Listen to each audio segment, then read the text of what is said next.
Buenas noches a todos los presentes. Como ya mencionó Fiorella, el día de hoy vamos a tratar uno de los temas muy importantes dentro de la atención del primer nivel de atención. Tenemos que conocer un poco, a grosso modo, un resumen de cada una de las estrategias que se mencionó en el flyer.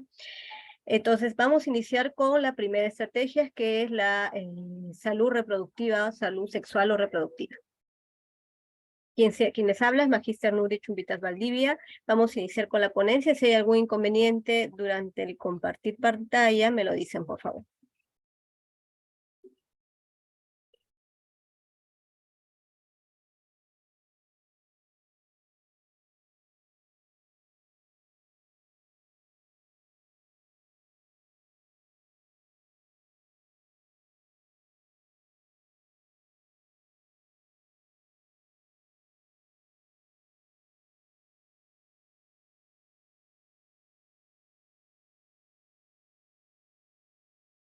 Bien, como les hacía mención hace un momento, la atención de enfermería en el primer nivel de atención es un tema muy importante a considerar, porque durante las atenciones en este nivel básicamente radican en la atención dirigida a la promoción y prevención en la salud. Es decir, a buscar medidas que eviten que el paciente sea atendido en un establecimiento de mayor complejidad, que puede ser un hospital. Por lo tanto, entonces en la atención de enfermería radica pues en el cuidado, pero cuidado orientado básicamente a las medidas de promoción y prevención. Las estrategias sanitarias vigentes establecidas por el ente rector, que es el Ministerio de Salud, son las que figuran en la imagen. Tenemos seguridad vial y cultura de tránsito, alimentación y nutrición, contaminación con metales pesados, entre otros. Pero los que vamos a tratar hoy es aquella estrategia que está dirigida a salud sexual y reproductiva, también aquella estrategia de enfermedades no transmisibles, en la cual está incluida el diabetes, salud ocular, así como salud mental y cultura de paz. Antes de pasar a hablar cada una de ellas, vamos a hablar en general cuáles son las características que nos puede definir qué son las estrategias sanitarias. Estas forman parte del modelo de atención integral, llamado también MAIS, y los planes de intervención a desarrollar y ejecutar que se marcan en el mismo. En conclusión, el Ministerio de Salud busca, hasta la fecha, está realizando aquellas atenciones dirigidas a ese modelo de atención integral, en donde no solo se ve a la persona, sino también a la familia y a la comunidad. Las estrategias sanitarias cruzan transversalmente todas las etapas de vida, es decir, cada una de esas estrategias, a su vez, incluyen diversas etapas. Hablamos del niño, el joven, adolescente, joven, luego del adulto joven, que también es diferente a decir adulto, y luego el adulto mayor. Cada una de estas etapas de vida están incluidas en las diversas estrategias, interviniendo tanto en la prevención como en el control de daños para la salud.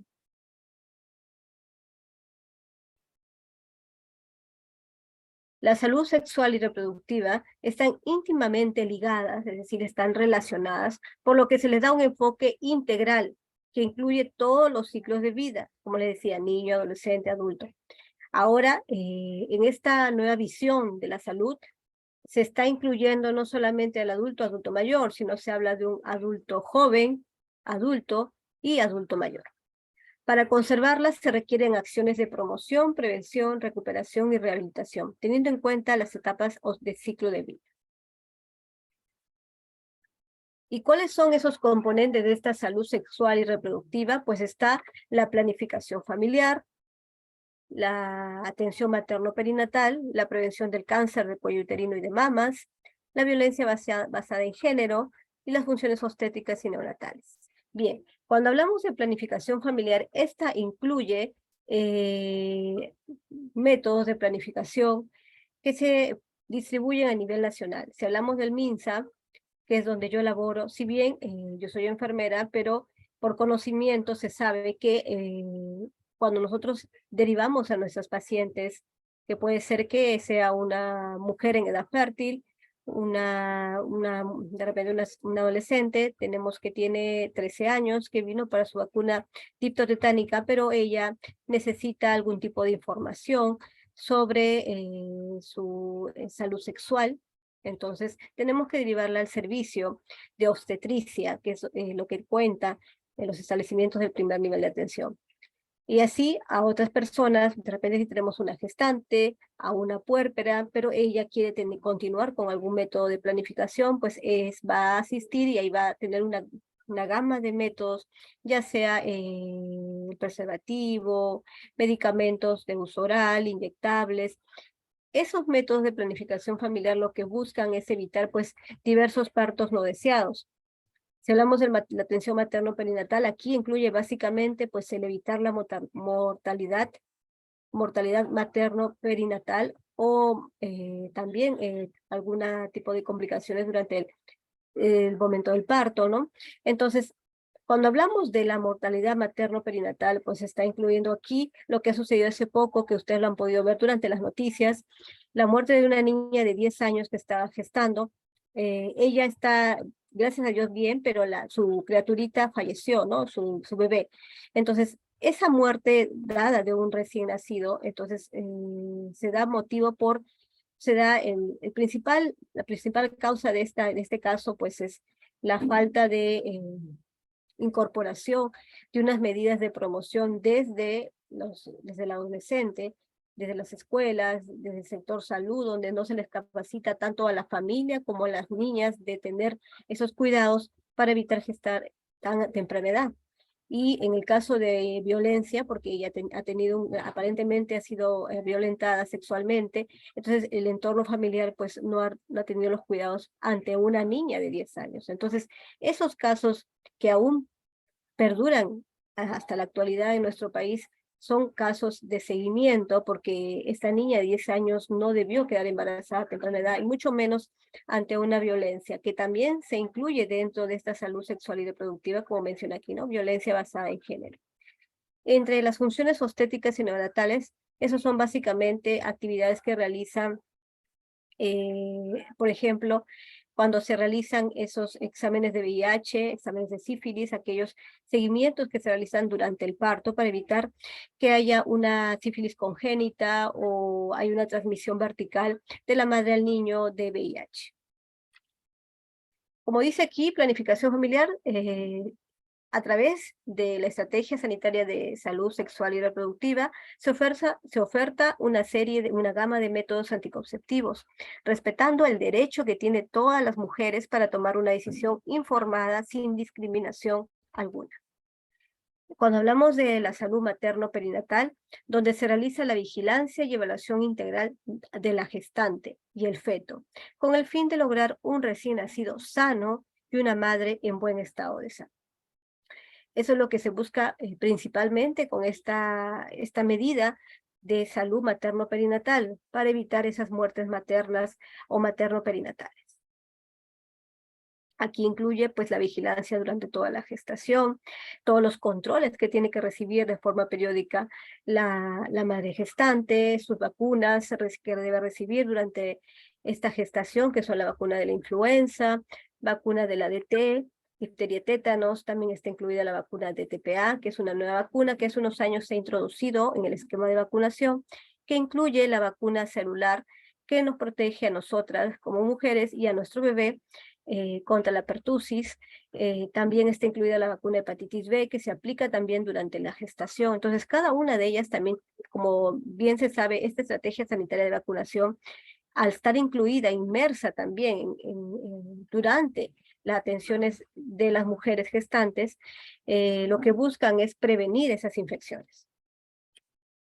Cuando hablamos de esas medidas que se toman en cuenta durante la estrategia, que son prevenir, evitar el cáncer ginecológico, consiste en lo que realiza la obstetra, el personal de obstetricia, al realizar descarte para la prevención de ese tipo de cáncer, ya sea de cuello uterino, de mamas, por ejemplo, si hablamos del cuello uterino, se tiene que realizar los Papa Nicolau. Actualmente se están realizando, se ha introducido en las atenciones la autotoma, que es una prueba que realizan las mujeres para diagnosticar a tiempo si hay algún cáncer de cuello uterino. Para ello, pues, la obstetra tendrá que explicarle cómo realizarse ella misma, la paciente, realizarse esta autotoma. El cáncer de mamas, que si bien las mujeres siempre debemos realizar de forma periódica en nuestro autoexamen de mamas, que es una exploración que se hace palpando los senos, pero también es necesario hacerse una mamografía, que es el examen de elección para cuando existe alguna sospecha, pero también al menos deberíamos hacerlo cada 2 o 3 años. Y más aún si hay antecedentes familiares, debe ser más continuo. Además de la educación para la prevención de otros tipos. Cuando hablamos de educación, si hablamos de estrategias sanitarias en salud sexual y reproductiva, esta también se debe realizar desde los colegios, ahora que ya inician las clases. Entonces, en los colegios, el personal de obstetricia debe realizar algunas actividades enfocadas a brindar educación sobre estos temas, sobre el autoexamen de mama, sobre el cáncer ginecológico, cómo prevenirlo más adelante cuando ya inicien las relaciones sexuales. Entonces, cada una de estas medidas de promoción se pueden dar en diferentes focos, diferentes enfoques, a través de las instituciones educativas, a través de grupos de apoyo en la comunidad.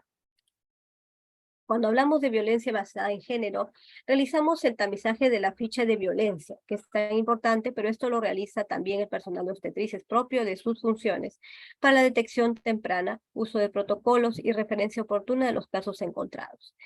Existen también centros encargados del seguimiento de violencia de género, ¿no? En algunos establecimientos de salud cuentan con esos centros donde dan apoyo emocional y derivan a la paciente para hacerse las atenciones necesarias, el seguimiento, tanto de ella como de su entorno, puede ser que tenga hijos. Entonces, existe ya centros que se dedican a este apoyo a nivel del MINSA. Entonces, lo que tiene que hacerlo es hacerse por eso un adecuado tamizaje de la ficha de violencia. Es importante que cada mujer que acude a un establecimiento de salud y acude al servicio de obstetricia, también puede realizarse este tamizaje si fuese el caso, ¿no? Si fuese necesario.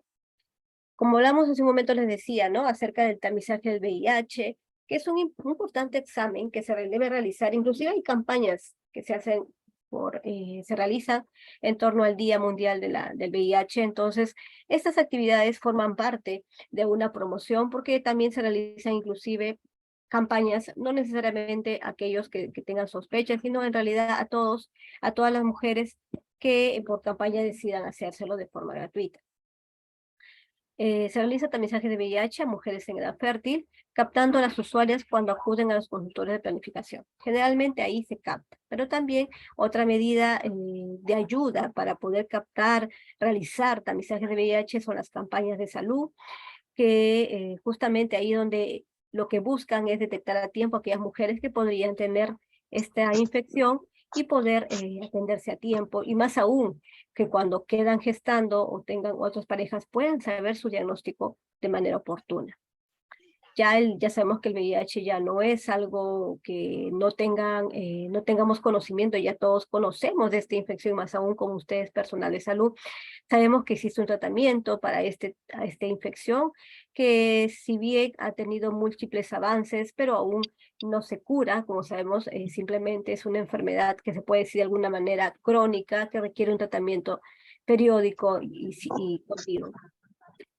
Las intervenciones en la prevención del VIH, si tenemos tenemos una gestante que tiene VIH, entonces puede existir una transmisión intrauterina, pues en ese caso se va a requerir para prevenir esto, aquella intervención básicamente dirigida a la prevención es el TARGA. En cuanto a la transmisión intraparto, pues la medida de prevención es la cesárea electiva, y para la transmisión postnatal se previene al suspender la lactancia. Entonces, a veces no puede llegar a nuestro establecimiento a una mujer que va a dar a luz, pero no pertenece a nuestra jurisdicción. Pero en ese momento se encontraba en la zona y a veces Las madres, por desconocimiento, porque no se hicieron sus controles prenatales y solo acudieron a 2 o 3 después de mucho tiempo, de repente en los últimos meses de gestación, al no ser de nuestra jurisdicción, no tenemos inclusive ni su cartilla, no sabemos si esta mujer esta gestante tiene una prueba de VIH, sífilis, tiene vacunas, pero tiene derecho a ser atendida. Entonces, si en el establecimiento, al ser un centro de salud que cuenta con una infraestructura, cuenta con una sala de parto, pues se le tiene que atender porque es un derecho a la salud que tienen todos los peruanos, entonces se le atiende, pero existe el riesgo de que esta mujer, al no tener conocimiento, no tener una ficha, un control prenatal, entonces no sabemos si tiene VIH, entonces siempre se le realiza de forma, se puede decir, obligatoria antes de salir. No veo También las imágenes, no puedo entrar a las diapositivas. pueda, cuando le hacen esa prueba, pues pueden saber si la persona o la señora, la mujer gestante, que va a dar a luz, que es puérpera, tiene o no el VIH. Entonces, al identificarse en ese momento, pues lo que se tiene que hacer es suspender la lactancia, porque sabemos que a través de ella se puede transmitir también, es una forma de transmisión del VIH al bebé. Bien, esto es un pequeño resumen, pero vamos a seguir viendo este tema en otras PPT, lo voy a volver a compartir.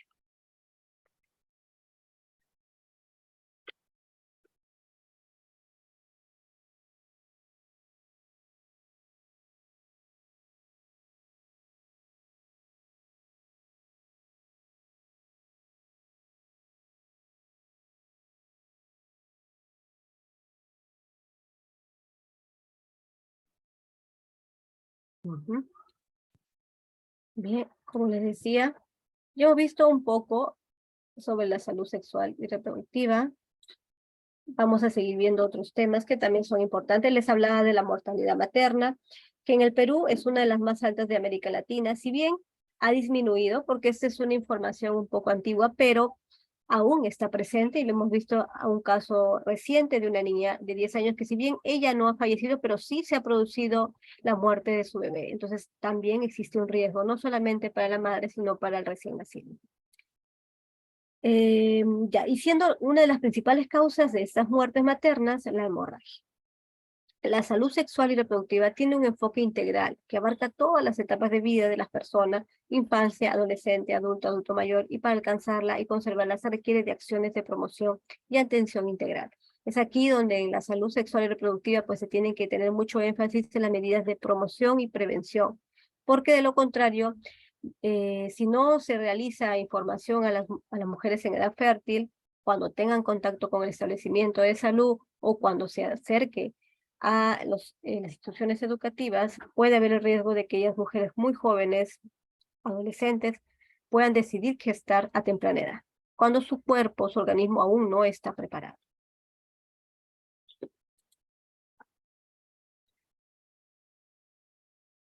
¿Qué hacer desde la promoción de la salud?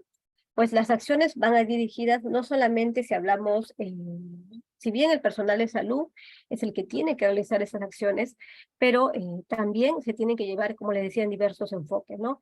Hablamos de instituciones educativas, también se tiene que tener una relación estrecha con los municipios y la comunidad. Siempre en la comunidad existen agentes comunitarios, existen los promotores de la salud. Estos promotores de la salud son capacitados por la municipalidad para hacer esas acciones. Entonces, ellos también son nuestros entes colaboradores para poder captar a nuevas gestantes, para de repente estas mujeres por desconocimiento no saben que tienen que hacerse sus controles cada cierto tiempo, controles prenatales. También es necesario conocer nuestra zona. El personal de salud siempre va a distribuir su comunidad por sectores. Entonces, cada familia tiene que, de tu sector, tú tienes que conocerlo, saber cuántas familias tienes y de estas cuántas gestantes hay o aquellas mujeres en edad fértil donde tú tienes que brindar información sobre métodos anticonceptivos, porque ahora ya los jóvenes, en este caso las mujeres en edad fértil, decir que no tengan relaciones a temprana edad es muy difícil, es mejor darle la orientación necesaria para que cuando ellas decidan tener relaciones sexuales estén preparadas. Bueno, eso no es el tema a tratar hoy día, así que lo vamos a continuar. Voy a regresar. Bien. Listo. Un momentito, un momentito. Revisamos.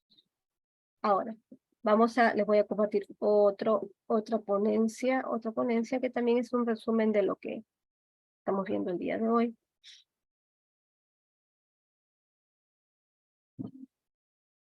¿No? Bien.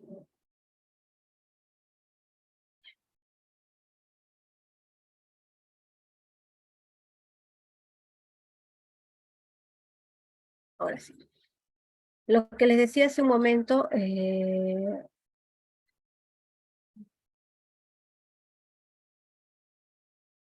está. Bueno, la Estrategia Sanitaria Nacional de Salud Sexual y Reproductiva, establecida el 27 de julio del 2004 con resolución ministerial, la que ven ustedes ahí, 771-2004, esa ha sufrido diversas modificaciones hasta el 2008, según lo que tengo en última información. Pueden haber actualizaciones, pero siempre el propósito es mejorar la salud sexual y reproductiva. Eso no cambia, sobre todo de la población peruana, concentrando el mayor esfuerzo en la reducción de la mortalidad materno-perinatal a través de las líneas de intervención, que son mejorar la calidad de los servicios de atención materna para facilitar el acceso a la atención prenatal, reenfocada y a la atención institucional calificada del parto y del recién nacido, haciendo uso de la adecuación cultural. Es decir, si hablamos de salud materno-perinatal, pues también el establecimiento tiene que contar con la infraestructura necesaria para realizar las atenciones del parto. Mejorar la capacidad de respuesta de los establecimientos de salud ante emergencias obstétricas y neonatales, según su nivel de atención. El nivel de atención existen diversos, para más o menos darle una idea. Si hablamos del nivel 1 o 2, es un nivel de establecimiento que no permite realizar la atención de parto. Si hablamos de un nivel de atención 1 o 3, es la atención primaria, que es nuestro tema de hoy, pero esta sí tiene la capacidad resolutiva para atender partos, pero partos sin complicaciones. Aquí no se puede atender cesáreas, para ello ya tendría que ser referido a un hospital o a aquella institución con mayor capacidad resolutiva, es decir, donde tenga todos los materiales, equipos, servicios que pueda brindar ante una complicación. Entonces, en el 1-3 se brindan atenciones de parto, se puede decir partos normales, partos sin complicaciones, donde tiene que contar con las claves, ¿cierto? Esas claves de atención, la clave roja, la clave azul, amarilla. Entonces, cada una de ellas forma parte de las atenciones y tienen que estar implementadas. Implementadas porque estas nos ayudan a dar una atención de parto necesaria en el momento que sucediera, ¿no? Para ello también el personal de salud, tanto la obstetra como la enfermera, junto al médico que está de turno, va a apoyar el momento del parto. Si bien la mujer gestante que está a punto de dar a luz, en el momento del alumbramiento, es responsabilidad de la obstetra y el médico. La enfermera es quien va a atender, su función directa va a ser el recién nacido, atenderlo desde que nace, hacerle todas las atenciones en el momento de brindarle lactancia materna exclusiva, las atenciones antropométricas, aplicar la vitamina K, sus vacunas de recién nacido. Todas esas atenciones cubre al recién nacido, pero también coadyuvamos a la mujer, porque ayudamos a la madre a darle calma, tranquilidad, para que en el momento de lactancia, que es lo principal que tenemos que velar, es el vínculo entre madre y bebé que se da desde el momento que nace. Esa lactancia materna exclusiva es inmediata, desde que nace su bebé. También uno de las líneas de intervención en esta estrategia es ayudar a la persona a lograr sus ideales reproductivos. Es decir, tenemos que orientar a las madres a que puedan acudir a hacerse sus controles, ya si hablamos de planificación familiar, para que puedan ellas mismas tener el derecho a decidir qué método, a decidir cuándo quedar gestando, darle la mayor orientación, mejor posibilidades de cuidar su salud sexual y reproductiva. También se tiene que mejorar, es una línea de acción importante en la estrategia, es mejorar la salud reproductiva en adolescentes. No se puede permitir que personas, en este caso mujeres tan jóvenes, que si bien son edad fértil, porque ya muchas de ellas menstruan, pero no es momento para quedar gestando porque su organismo no está preparado físicamente ni mentalmente. También lo que busca es la prevención de la transmisión vertical del VIH y sífilis, cuando hablamos de transmisión vertical es que va de la madre hacia el bebé, que se puede transmitir a través de la sangre, a través de secreciones, no solamente durante el parto, sino también, como lo hemos visto hace un momento, como medidas de prevención cuando ya nació, a través de la lactancia o durante la gestación. Entonces, la prevención también es necesaria, la prevención de la violencia basada en género. Principal medida, una línea de acción importantísima también que está incluida dentro de la Estrategia Sanitaria Nacional de Salud Sexual y Reproductiva. Evitar la violencia de género. Hablamos de mujeres que pueden tener parejas que son violentadas no solamente física, mental o sexualmente. ¿Cuál es el propósito de esta estrategia?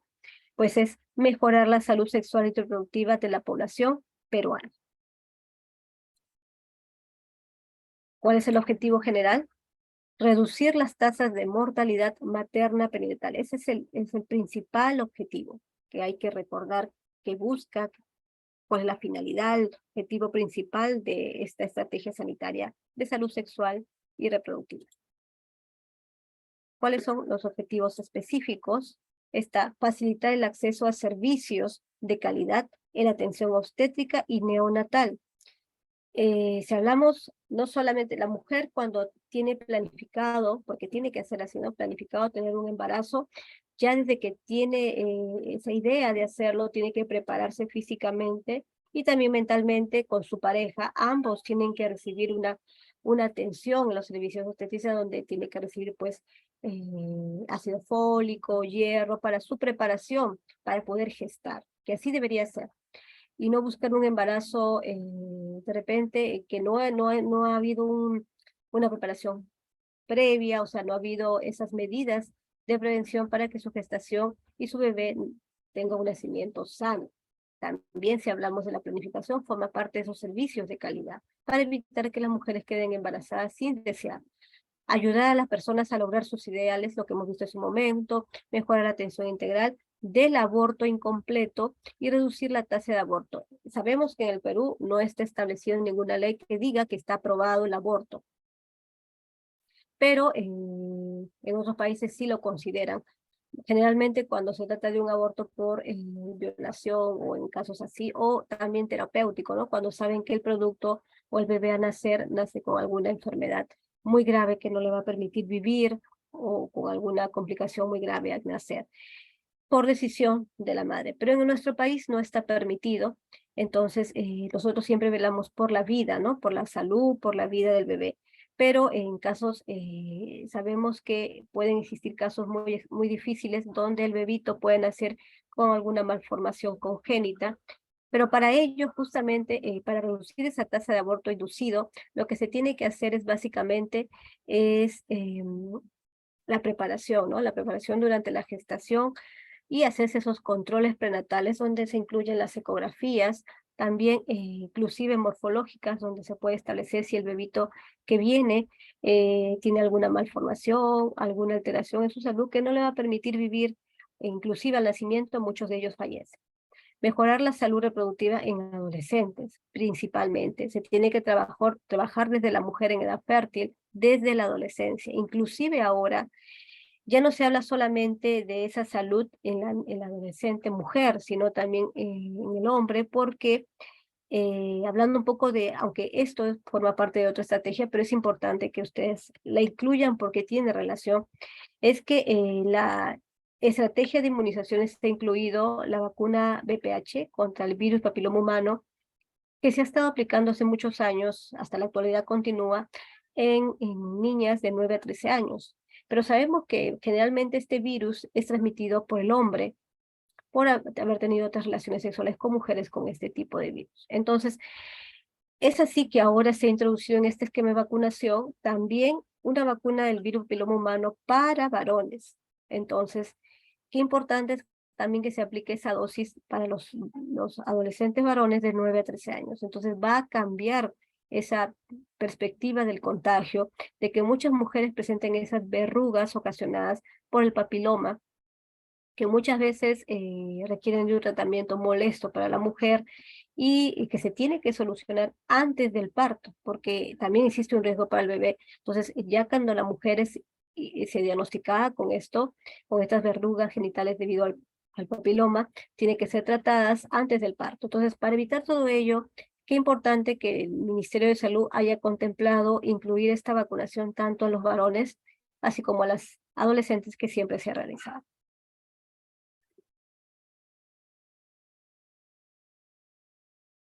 Bien, entonces, hablando de ello, en resumen, lo que les puedo manifestar es que es importante que ustedes reconozcan que la salud sexual y reproductiva es primordial, pero tenemos que tener en cuenta que el objetivo principal es el velar por la salud de la mujer y del niño, es decir, prevenir, evitar la mortalidad materno-perinatal. Ese es el principal objetivo.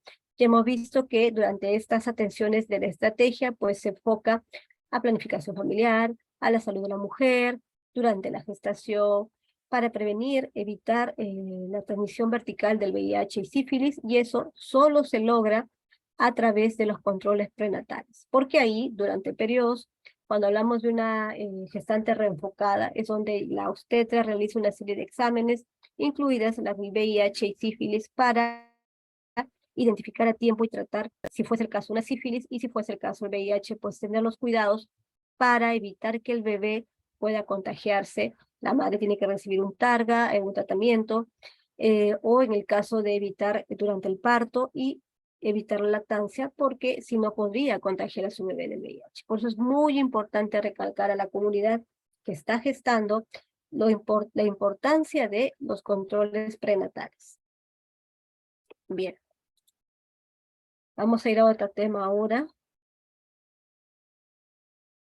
Ya. Antes de pasar a esto, quiero darle es un artículo, o sea, es más que todo una noticia importante que ustedes deben conocer. Aspectos que se está considerando ahora para, en cuanto al prevenir el embarazo en niñas y adolescentes y reducir las muertes maternas. Es algo que está considerando diversas regiones de Latinoamérica, lo están considerando. Vamos a ver un momentito. Bien. Acá nos vemos, es una noticia de Mesa de Concertación para la Lucha contra la Pobreza. ¿Ya? Entonces, ¿qué nos dice? Prevenir el embarazo en niñas y adolescentes y reducir las muertes maternas al año 2022. Entonces, es informar. ¿Qué consiste eso? Es informar, educar e incrementar el acceso a los servicios de salud sexual y reproductiva, incluidos métodos anticonceptivos modernos, eliminar los matrimonios y uniones infantiles, o sea, entre mujeres a muy temprana edad, y prevenir la violencia sexual para avanzar hacia la eliminación de todas las formas de discriminación contra la mujer y las niñas. En establecimientos de zonas muy rurales, muy alejadas, tiene que haber un personal de obstetricia que no solamente realice aquellas medidas de planificación familiar, también ahí debe realizarse aquellos cuidados de atención materna para aquellas gestantes, porque a veces por accesibilidad las mujeres no pueden ir a un establecimiento más lejano por el gasto económico que significa pasajes, traslado, etcétera, y complicaciones familiares porque tienen otros hijos que cuidar. Entonces, el acceso a salud incluye acercar al personal de salud a aquellas zonas rurales donde hay un establecimiento o una posta comúnmente llamada, porque sí son necesarios. En el Día Mundial de la Prevención del Embarazo no planificado en adolescentes, que se conmemora el 26 de septiembre de cada año, con el fin de concientizar y educar a las personas sobre salud sexual y reproductiva, algo muy importante a tomar en cuenta. Miren que desde el año 2012 ya la Mesa de Concertación para la Lucha contra la Pobreza realiza un seguimiento concertado en la prevención del embarazo en adolescentes. Y a pesar de eso, aún hay casos en nuestro país de niña de 10 años que pueda estar gestando, ¿no? Y eso por la violencia sexual que aún se da entre las niñas y a veces, muchas veces, por el entorno familiar. Perú, dice acá, lo que está buscando el documento es prevenir el embarazo en niñas y adolescentes y reducir las muertes maternas en septiembre de 2022. Es una serie de documentos que han hecho. Inclusive aquí nos menciona que en el contexto de la pandemia por COVID, las niñas se encontraron en una situación de mayor riesgo y vulnerabilidad frente a las agresiones sexuales, a un embarazo y una maternidad forzada, dado al confinamiento impuesto por muchos casos del agresor, al no atención presencial en las escuelas, la disminución de los servicios de salud sexual y reproductiva, claro, porque muchos establecimientos estuvieron cerrados y solo se brindó atenciones por emergencia y eso también complicó el acceso a atención, tanto para gestantes como para aquellas adolescentes que requerían de alguna atención. Es importante, ¿qué es lo que nos dice este documento? Es importante incorporar y priorizar la salud sexual y reproductiva en el plan multisectorial Perú País Saludable en el 2030. Entonces, esto ya está encaminado hacia buscar el priorizar esa salud sexual y reproductiva. Actualizar y aprobar, porque ya existe un plan multisectorial de prevención del embarazo en adolescentes, pero el cual tiene que ser actualizado y aprobado. Elaborar y aprobar norma técnica de salud exclusiva, lo que aún no se ha dado, pero tiene que ser exclusiva para atención integral diferenciada para las niñas en estado de embarazo producto de violación sexual. Eso no tenemos, el MINSA aún no lo ha desarrollado, pero sería necesario elaborar, sí, porque se dan casos de niñas en estado de embarazo producto de una violación.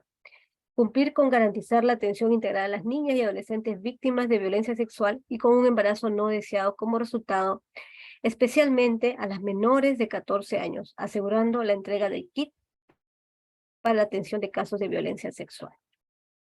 Qué importante es eso porque muchas de ellas pues necesitan de un apoyo, ¿no?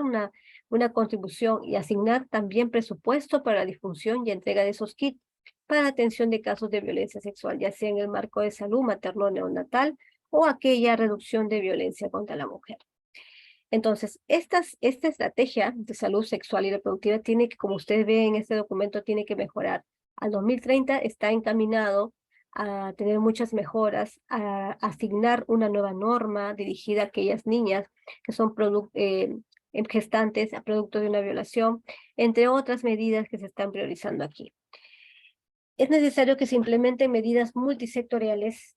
Diversos sectores tienen que estar aquí. El sector, ya hablamos del sector salud, la municipalidad, que hablamos de el gobierno local, e integrales que abordan factores determinantes y permitan reducir y prevenir estas muertes maternas en adolescentes, ya que son adolescentes, ya que su organismo no está preparado para una gestación, es más difícil que ellas lleguen a un producto, es decir, que puedan tener un bebé sano o que puedan nacer sano. Priorizar e incorporar en las políticas planes nacionales y regionales. Todo ello es importante. Monitorear la apertura de los servicios de salud sexual y reproductiva y la implementación del paquete del cuidado integral del adolescente y madres adolescentes, así como los servicios diferenciados para la atención de adolescentes al 100%. Entonces, va a ser necesario pues actualizar esa directiva que en su momento les he mostrado. Tienen que hacerse muchos cambios teniendo en cuenta la realidad de nuestro país, la realidad de la salud en las mujeres, porque las mujeres, las jóvenes necesitan mayor orientación para no decidir gestar a temprana edad y también evitar pues esos abusos, abusos sexuales a menores de edad que contribuyen a esos embarazos no deseados. Entonces, ese es el documento, pueden ingresar, este es un resumen. Aquí al hacer clic van ustedes a ver más en detalle, que es un documento que nos habla sobre la prevención del embarazo adolescente. Es importante que lo lean porque también forma parte de lo que ustedes deben conocer en cuanto a políticas, lo que se está buscando hacer hasta el 2030. Otro tema que vamos a ver ahora es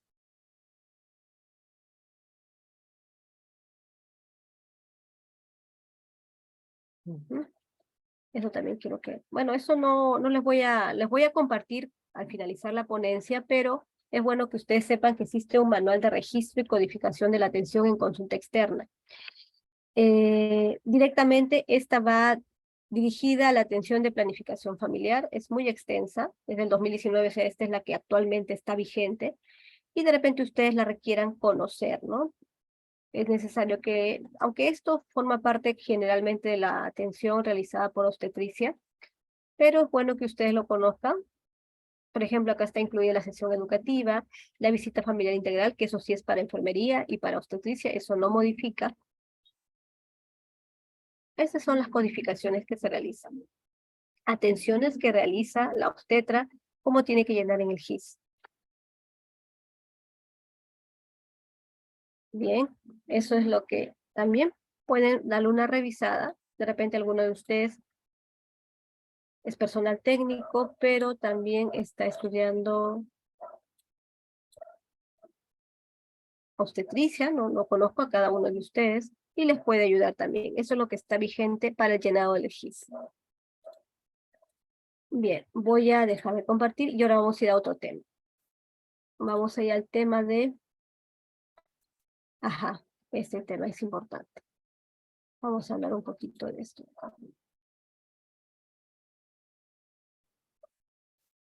Bien, esto ya lo hemos visto la promoción de la salud, pero quería brindarles un poco de esto de aquí. Ya, eso no es nuestro tema, sí, esto sí. Bien, también les mencioné al inicio que existían otras estrategias, una de ellas es salud mental y cultura de paz. En nuestro país, por la coyuntura de salud, debido a la pandemia por COVID-19, se dieron muchos casos de enfermedades que afectaron nuestra salud mental, ¿no? Estaba incluida, pues, la depresión, la ansiedad, que fueron los mayores picos que se dieron durante diversos años. Y actualmente la depresión sigue siendo uno de los diagnósticos más frecuentes en la población, porque vivimos bajo mucho estrés, vivimos bajo muchas preocupaciones, o no podemos manejar nuestros estados de ansiedad y esto nos lleva a otros diagnósticos. La depresión afecta al 9.2% de la población. La prevalencia de los trastornos de ansiedad está en ascenso. La esquizofrenia se mantiene en estadísticas mundiales. La esquizofrenia no solamente está en nuestro país, a nivel mundial existe y continúa la incidencia. La violencia configura un conjunto de problemas psicosociales. Lo que se ha visto en los últimos años, existe mucha violencia entre nosotras, entre profesionales, inclusive entre hijos a padres o de padres a hijos. Existe mucha violencia y a veces esta es ocasionada no solo por el estrés, sino porque muchas veces no prestamos atención a nuestro entorno, a nuestra familia, a tener una buena relación y comunicación, y eso conlleva a que nuestros hijos inicien o abusen del consumo de alcohol a temprana edad, algunas sustancias químicas, algunos drogadicción, etcétera. Y eso conlleva pues a que nuestros jóvenes a muy temprana edad tengan problemas de ansiedad y entre otros. Porque se ha demostrado que el uso de algunas de esas sustancias como son drogas en consumo, ocasionan y son a veces el origen de la ansiedad y de la depresión, hasta de esquizofrenia en algunos de los jóvenes. Así también los problemas de drogadicción, como dice acá, el pandillaje, el abandono familiar. Definitivamente, si no existe un buen entorno familiar, eso desequilibra mentalmente a los niños, a los jóvenes. La complejidad del problema requiere considerar la salud mental como un gran problema de salud pública. Claro que sí. Recordemos que la salud pública conlleva todos estos entornos, ¿no? No habla solamente del aspecto biológico, habla de la parte emocional, social.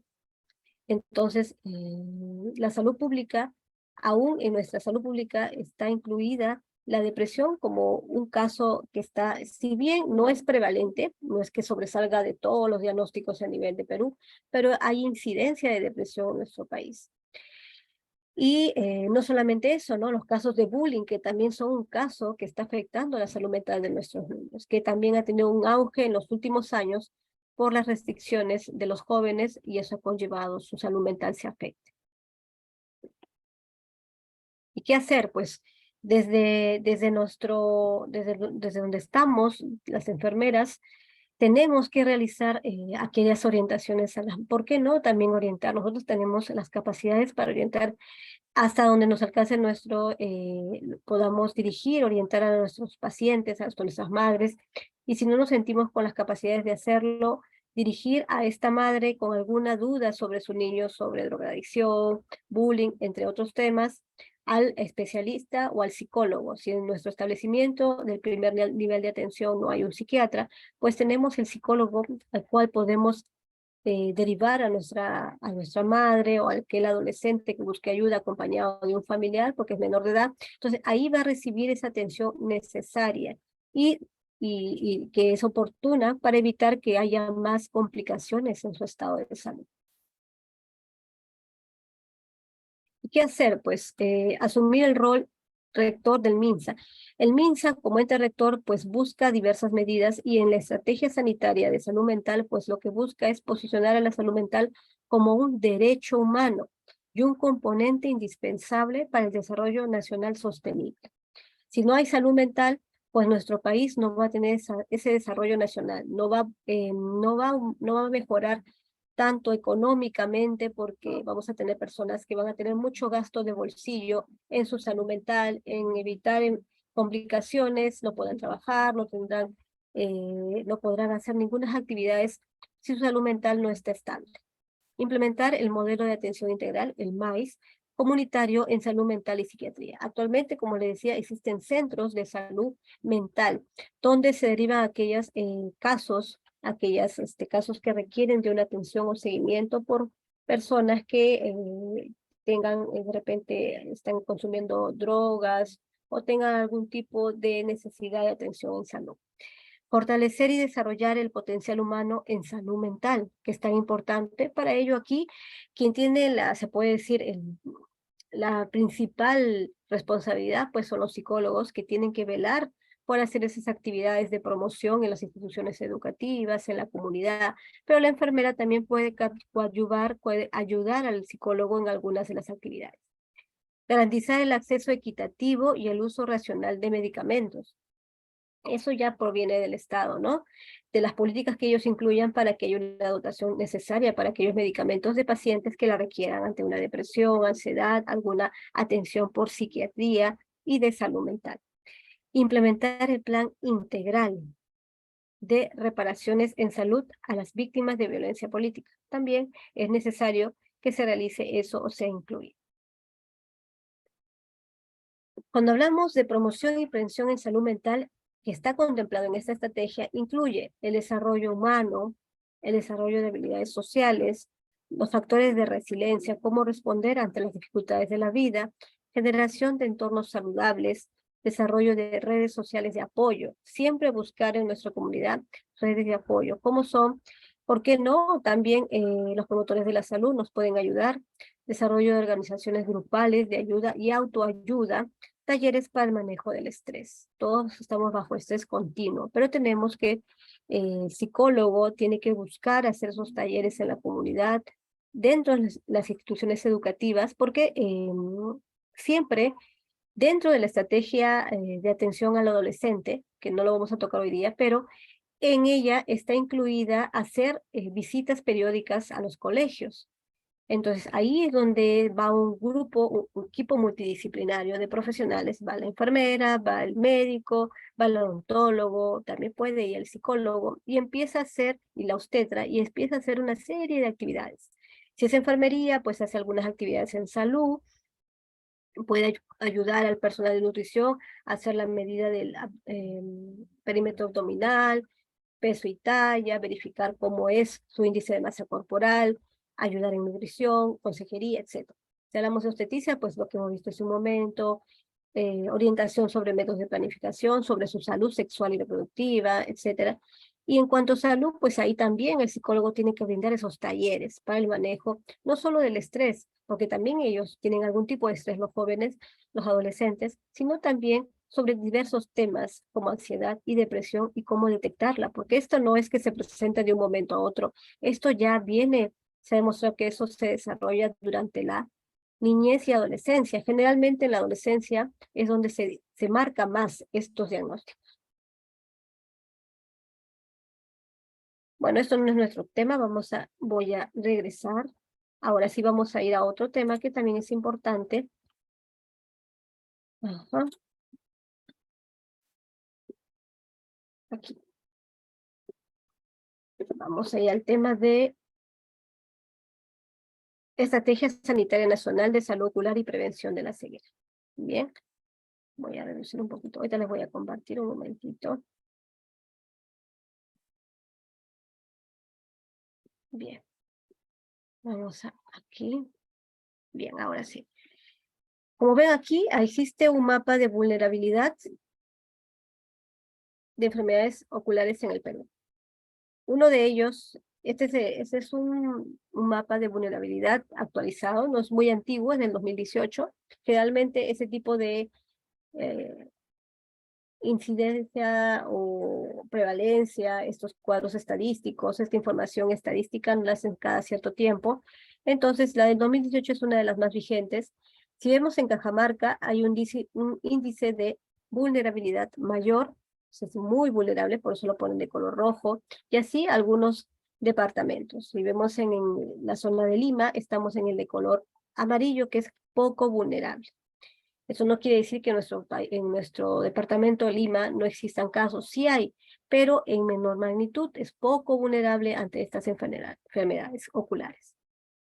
Bien, entonces, la Estrategia Sanitaria Nacional de Salud Ocular y Prevención de la Ceguera, pues básicamente no solamente aquí hablamos de que muchos pueden pensar está dirigido a los adultos mayores, no, también se tiene que detectar, verificar, el buscar esa salud ocular desde el recién nacido, porque si hablamos de un prematuro, pues él está en mayor riesgo de presentar algún trastorno o alteración en la visión. También hay que hacer un seguimiento a los niños, lo que les decía, ¿no? Que si hablamos de la etapa escolar, también en las escuelas de nivel primario se realizan visitas, actividades a las escuelas donde se realiza pues la medición de la agudeza visual como parte de las campañas en salud o como estrategia de atención al niño de la etapa de vida niño. Entonces, aquí está incluido pues esas evaluaciones que se hacen, por eso dice de 3 a 11 años, desde la etapa escolar, ¿no? Desde los 3 añitos que ingresa al inicial hasta los 11 años, que es la etapa vida niño. Luego hablamos de esas evaluaciones que se hacen también y son necesarias porque se puede considerar como población vulnerable a aquellas personas con diabetes mellitus. Personas con diabetes son más propensas a presentar otro tipo de complicaciones como que son oculares. Entonces, se puede afectar su visión, un acortamiento de su visión. Entonces, para ello tiene que hacerse esta persona con el diagnóstico unas evaluaciones periódicas, dependiendo de algunos síntomas, pueden ser más continuas. Personas también de 40 años a más, ya debemos acudir a hacernos nuestras evaluaciones visuales de agudeza visual para saber si también podemos presentar miopía, entre otros diagnósticos comunes. También, y más frecuente, personas de 50 años a más, ellos también forman parte de esta población vulnerable.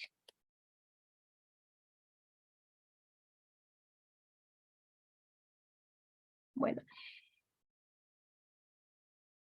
la Directiva Sanitaria número 2020, que es la continuidad de la atención oftalmológica en el contexto de la pandemia, que estaba en proceso de formulación y actualmente ya debe estar vigente, pues ha habido muchos cambios durante la pandemia, que incluía el cuidado integral de las personas con enfermedades no transmisibles en el contexto del COVID. Entonces, muchas de estas normativas coayudan o ayudan a esta salud ocular. Existe inclusive una guía práctica clínica para el manejo de la retinopatía de la prematuridad que está actualizada. Entonces le decía, ¿no? Ellos ya tienen una normativa porque aquellos niños prematuritos pues necesitan de hacerle un seguimiento para el manejo de esa retinopatía congénita. También está la guía técnica clínica para el tamizaje, referencia y diagnóstico de tratamiento y control de glaucoma. Directiva sanitaria de estrategias y acciones para la prevención y control y eliminación del glaucoma en áreas endémicas del Perú. Estas son las diferentes guías y normas que están vigentes y que los invito a revisarlo porque son diversas. Aquí están. Si ustedes lo desean, lo puedo agrandar un poquito. Ahí está. Ahí lo pueden ver. Estas son las guías que ustedes pueden revisar cada una de ellas. Los criterios de programación de salud ocular en el 2021. Esto es muy actualizado. Busqué esta información actualizada para que ustedes puedan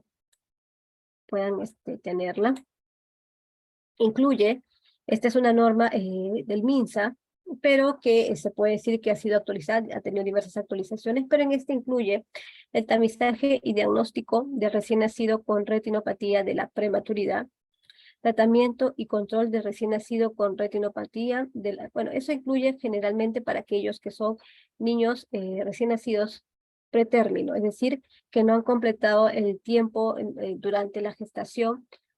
Entonces, hablamos pues de algún recién nacido que ha nacido con menos de las 38 semanas, entonces necesita algún tipo de evaluación por su prematuridad. Tamizaje y diagnóstico de pacientes con errores refractarios. Aquí básicamente se enfoca a la etapa de los niños de 3 a 11 años. También en esta está contemplada pues las evaluaciones que les decía en las instituciones educativas, y en el caso de que su institución, por ser, generalmente estas visitas se hacen a los colegios nacionales, ¿no? A las instituciones educativas del Estado. Pero si algún niño de forma particular se le recomienda, ¿no? Como nosotros podemos recomendar hacerle una evaluación periódica, por lo menos una vez al año, a su hijo, si estuviese en una institución particular. También es necesario la detección, diagnóstico y tratamiento del control de personas con retinopatía diabética. En el diabético, pues existe el riesgo, un riesgo seguro a retinopatía. Para ello tienen que hacerse ese seguimiento. También tamizaje y diagnóstico de personas con glaucoma, que es muy frecuente de 40 años a más. Miren, algunos de ustedes, si tiene esa edad, pues tiene que hacerse el diagnóstico. El glaucoma es una enfermedad silenciosa que muchas veces no tiene síntoma, y cuando ya está muy avanzada, recién nos podemos tener algunos signos. Tamizaje y diagnóstico en pacientes con catarata, que es más frecuente en personas de 50 años a más. Y es necesario esa detección y diagnóstico, tratamiento y control de personas con enfermedades externas del ojo. Es importantísimo y está contemplada en esta estrategia.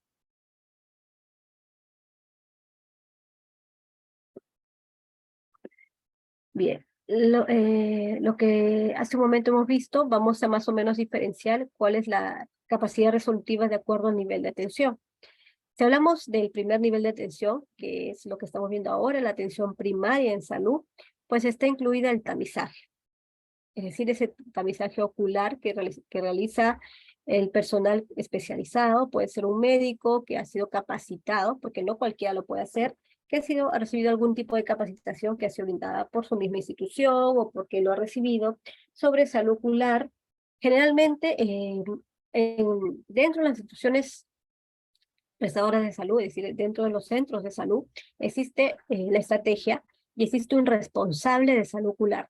Ese responsable es el que va a recibir capacitaciones continuas, y con su equipo de trabajo, que puede estar apoyado por una enfermera, si lo necesita, o por otro médico, donde van a hacer esas medidas de agudeza visual en los niños, donde van a hacer la evaluación de esos resultados, y luego van a hacer una consejería y referencia si encuentran algún diagnóstico que no es normal para la edad que tiene el niño, ¿no? No encuentran una agudeza visual normal. Generalmente eso se hace más en el primer nivel de atención. Y luego también en el segundo y tercer nivel de atención, pues ya se hace un diagnóstico, un tratamiento y control, ¿no? Entonces ya cuando ha sido referido en la atención primaria, si hablamos de un establecimiento de primer nivel de atención 1-3, este va a tener que ser referido a un establecimiento de mayor capacidad resolutiva, es decir, a un hospital donde haya el especialista, donde pueda recibir ese diagnóstico exacto, el tratamiento y los controles periódicos al cual tiene que acudir ese niño, al cual se le ha identificado alguna alteración en su agudeza visual o en su visión. Si fuera un niño, si fuese un adulto mayor. En el primer nivel de atención,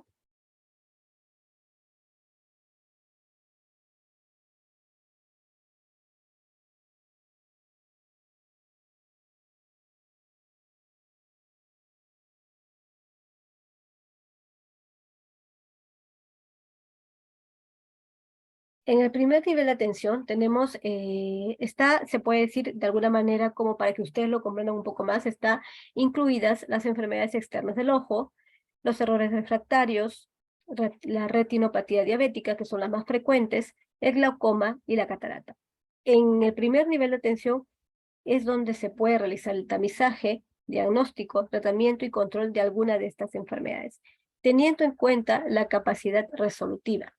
Si tenemos al especialista, pues podrá de alguna manera atender o referir algunos de estos casos de acuerdo a la magnitud de la enfermedad.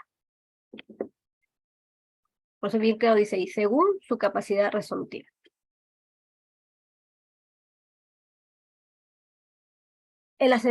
También tenemos el nivel 2 y 3 de atención. Por ejemplo, el primer nivel de atención puede ser llegar a ser 1-3, ¿no? O 1-4, dependiendo.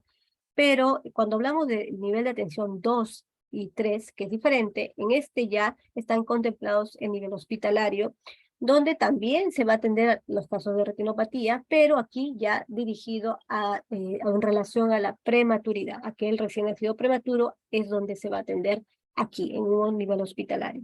Enfermedades externas del ojo también, errores refractarios. También se tratará la retinopatía, el glaucoma y la catarata. Entonces, la diferenciación aquí, para que ustedes lo sepan, es los casos de retinopatía de prematuridad.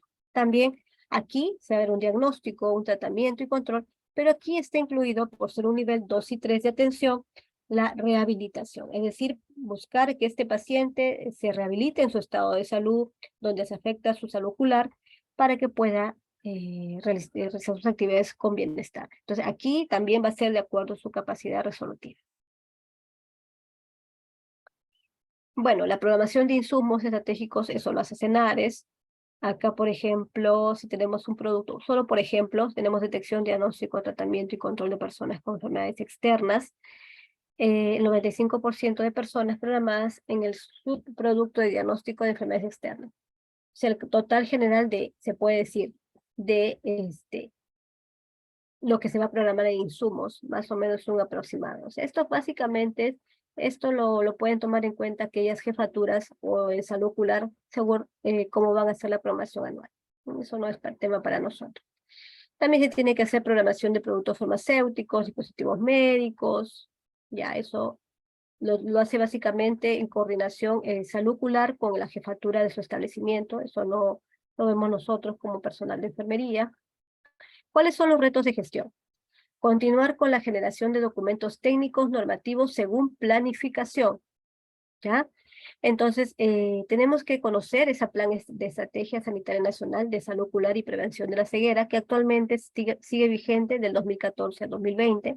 Les invito a leerlo. Este es un pequeño resumen en la capacitación de hoy, porque es muy extensa este plan, pero los retos son principalmente fortalecer la articulación intrasectorial para el logro del cuidado integral de la salud. Es lo principal. Tiene que haber una articulación con Digemit, con Senares, con el INO, con el INS. También tiene que gestionarse la dotación oportuna y suficiente de medicamentos, dispositivos médicos e insumos que permitan una atención en salud ocular de calidad acorde a las necesidades. Bueno, esa programación, si bien cada establecimiento, dependiendo de su capacidad resolutiva, es decir, si va a poder atender a un niño con retinopatía oftálmica a prematuridad, a su tiempo de prematuridad, entonces en ese caso, pues requerirá de otro tipo de insumos muy distinto a una atención que se da en un 1-2 o 1-3, donde no ve esos casos. Entonces, de acuerdo a eso, tiene que gestionar esa dotación oportuna. Entonces, algo que también quería incluirles aquí, es necesario consolidar esa articulación intersectorial, porque si no todos los sectores se ven involucrados para hacer las referencias necesarias, si hablamos del MINSA, Alino, etcétera, entonces no existe una adecuada referencia entre estas instituciones, pues muchas veces los pacientes quedan sin sus controles o atenciones médicas necesarias para su rehabilitación.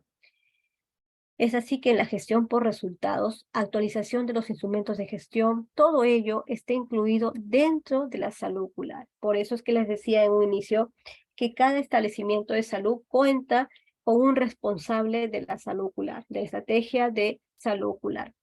Así como existen diversas estrategias, pues esta está dirigida por un responsable que va a tener las capacidades necesarias y capacitaciones frecuentes que vienen de diversas instituciones como el INO, entre otras. Por eso es que ustedes deben conocer, de repente alguno de ustedes es enfermero, trabaja en algún equipo multidisciplinario junto al personal responsable de salud ocular, y ahí ustedes también pueden ayudar en estas actividades, tanto dentro como fuera de los centros de salud. Es necesario continuar con el fortalecimiento de las competencias del personal de salud, lo que les decía. Siempre recibir capacitaciones continuas con la finalidad de mejorar la calidad de prestación, así como la gestión de estrategia. Promover e impulsar la investigación clínica y operativa en salud ocular de acuerdo a la realidad local y regional, según prioridades establecidas. Ustedes, cuando empiezan a trabajar en un establecimiento del MINSA, van a tener una serie de, por ejemplo, de actividades a realizar, ¿cierto?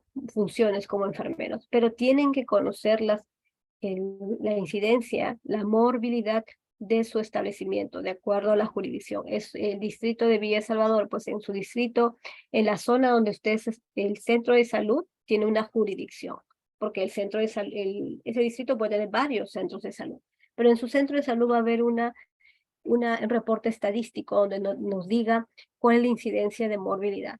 Si ven que en su zona existen muchos casos de enfermedades no transmisibles, por ejemplo, o enfermedades muy frecuentes de enfermedades oculares, entonces ahí es donde ustedes tienen que conocer cuál es la incidencia y buscar las medidas de promoción y prevención. Recuerden que la atención primaria, eso es lo que consiste sus cuidados, no consiste en el diagnóstico o el tratamiento o la rehabilitación, principalmente buscar esas medidas de promoción y prevención a la comunidad y siempre buscar puntos de apoyo, como son los promotores de la salud, conocer con qué promotores cuentan ustedes en su zona para trabajar, porque muchas veces ellos conocen más de la población, ya que ustedes pueden ser nuevos en esa zona. Entonces ellos conocen cuántos gestantes ha habido en las últimas, de repente apareció una gestante en el último mes, alguna de las personas que está sufriendo alguna violencia de género, a veces entre la comunidad lo saben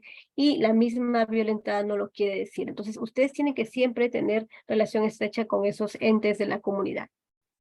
Promover la priorización del equipamiento necesario en los diferentes servicios de oftalmología a nivel nacional en el plan de equipamiento de las regiones de salud. Claro, eso ya lo hace pues, el jefatura dependiendo de su institución, capacidad resolutiva de la institución donde se elabore. ¿Bien? Básicamente es eso. Ahora les voy a compartir lo que quedó pendiente. Ujú.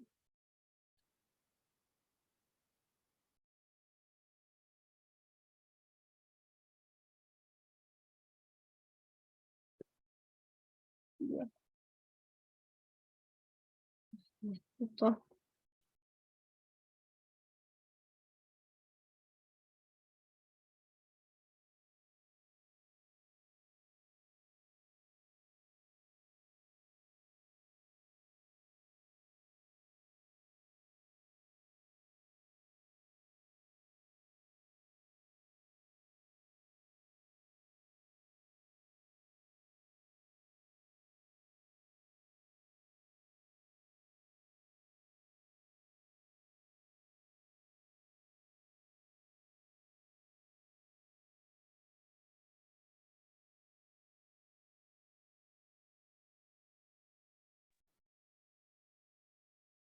Magister, ¿logra escucharme?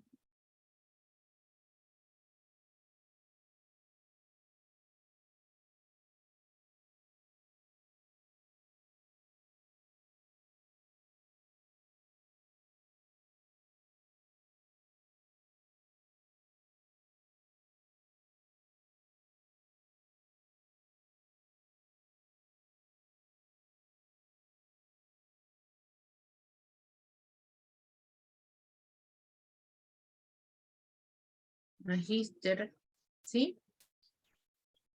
Parece que fue la señal. Bien. ¿Ahora sí me escuchas? Sí, ahora Ahora sí se sí, le escucha. perfecto. Excelente.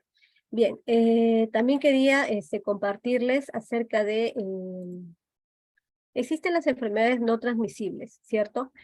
Pero entre ellas la que vamos a tocar el día de hoy principalmente es sobre la diabetes, ¿ya? Las enfermedades no transmisibles en esta está incluida pues la hipertensión arterial, está incluida la diabetes, que son las enfermedades más comunes que se dan. También existe pues los accidentes y accidentes de tránsito. Entonces, bueno, vamos a hablar solamente básicamente sobre la diabetes. Déjenme ver. Parece que se puede compartir. Como bien sabemos, la diabetes es una enfermedad crónica, es una enfermedad que conlleva pues a diversas consecuencias en la salud de la persona. Entre ellas está pues en la afectación a nivel de los ojos, como la retinopatía. Si hablamos también, va a haber una dificultad en es una enfermedad metabólica, entonces todos los sistemas se pueden ver afectados, inclusive el riñón, inclusive también la circulación, va a haber una serie de consecuencias a nivel crónico. Y esta es, al ser una enfermedad metabólica, es progresiva. ¿Ya? Voy a compartirles ahora, a ver, déjenme ver, lo voy a creer. Ahí está, bien. A ver. Ujú. Ahora sí voy a poder compartir. Bien, bien, ahora sí. Hablemos de las enfermedades no transmisibles, entre ellas pues está, como le decía, el fuerte componente metabólico. Generalmente estas se caracterizan por una alteración metabólica en diversos sistemas. Son de carácter crónico y afectan a millones de peruanos en nuestro país. Aún existen enfermedades no transmisibles que perduran en nuestro país, como es la diabetes. Aunque estas son controladas, pero son de carácter crónico, así que son de larga data, es decir, no son agudas, tienen que siempre requerir de algún tratamiento médico.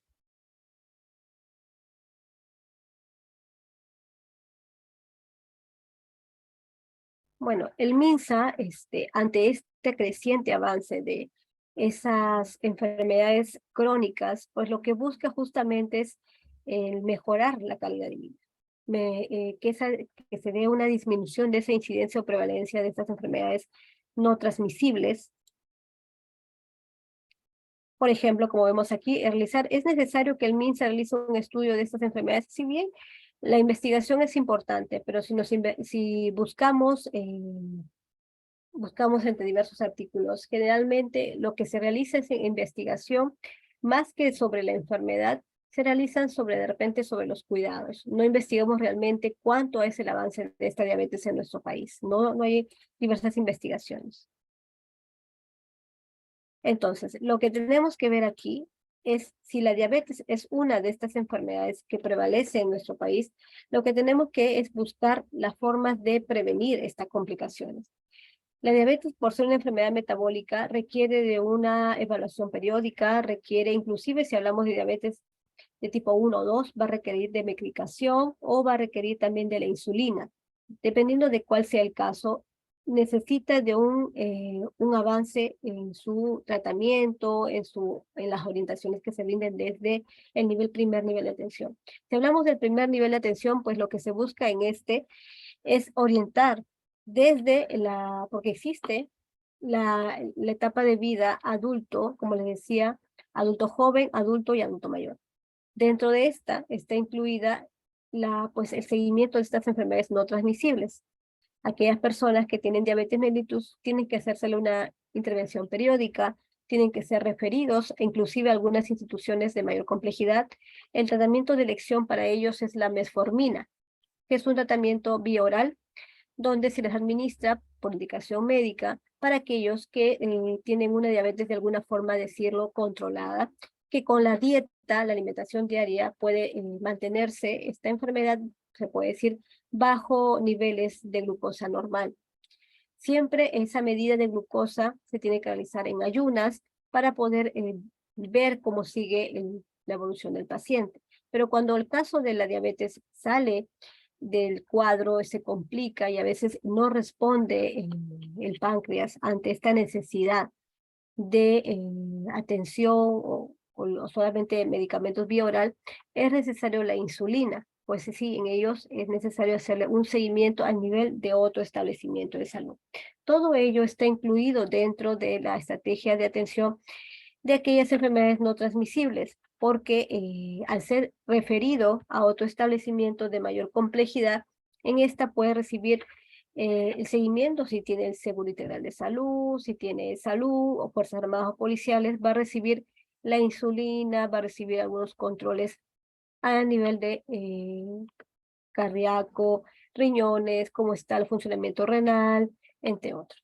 Entonces, lo que ustedes tienen que saber de que dentro de estas enfermedades no transmisibles, la diabetes aún sigue con grandes, si bien no es un índice de un 50% en nuestro país, pero existe incidencia todavía que se dan de casos de diabetes en nuestro país. Y para ello, lo principal es detectar a tiempo, desde el primer nivel de atención, a través de las atenciones periódicas. Cuando hacemos las visitas domiciliarias, el personal de salud lo que tiene que hacer es hacerle el seguimiento a la familia, cómo es su alimentación. Si hablamos de una familia que se caracteriza por ser obesa, tener mala dieta, consume muchos alimentos que no son favorables para su salud, pues lógicamente ellos son candidatos para tener diabetes. No solo los adultos, y también existe inclusive diabetes en el niño. Entonces, para ello es importante la orientación. Y cuando sea necesario realizar las derivaciones a nutrición. Recordemos que en nutrición nos pueden enseñar cuál es la alimentación necesaria, las porciones, y cómo puede ser su alimentación para favorecer el prevenir la diabetes. Si tenemos antecedentes familiares de diabetes, es un candidato para presentar en alguna de sus etapas de vida este diagnóstico. Y solo desde el primer nivel de atención, desde la atención primaria, dentro de esta estrategia de enfermedades no transmisibles, mediante la orientación y seguimiento de pacientes durante las visitas domiciliarias, es que se puede detectar aquellos candidatos. Por eso es que cuando hacemos las visitas domiciliarias, llenamos una hoja, una ficha familiar donde ponemos antecedentes familiares que tiene. Proviene de una madre con cáncer, proviene de un padre que tuvo diabetes. Entonces ese es el esquema familiar, que lo que puede presentar o los padres o los hijos, ¿no? Los nietos. Entonces, y ahí es donde justamente el personal de enfermería hace las derivaciones tanto a nutrición, tanto al médico, si ya encontramos un paciente con diabetes, para hacerse sus controles. Hablarles propios de la enfermedad de diabetes creo que ya no sería necesario, porque ustedes ya la conocen, ya saben qué es la diabetes mellitus, saben cómo es, cómo se trata, que es lo que les da ahora a grosso modo. Entonces, básicamente es eso, la capacidad resolutiva de cada institución va a depender, va a definir, mejor dicho, va a definir cómo va a ser su atención. Si hablamos del 1-2, lo que hemos visto en ese momento, o 1-3, pues podrá ser la atención médica, darle el tratamiento de medicación oral, y si tiene la insulina también, pero los controles con el especialista endocrinólogo van a ser en un hospital donde tienen otra capacidad resolutiva, donde va a tener que hacer una serie de exámenes periódicos, porque en un establecimiento 1-3, 1-2 del MINSA, por ejemplo, la atención primaria es básica, ¿no? Entonces no tiene esas especialidades.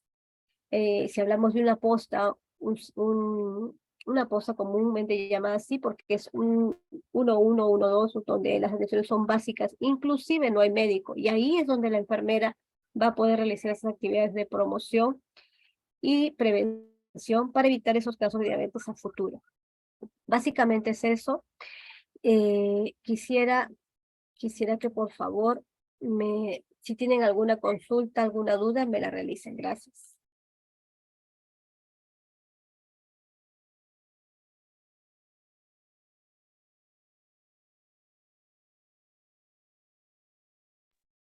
Pueden activar sus micrófonos.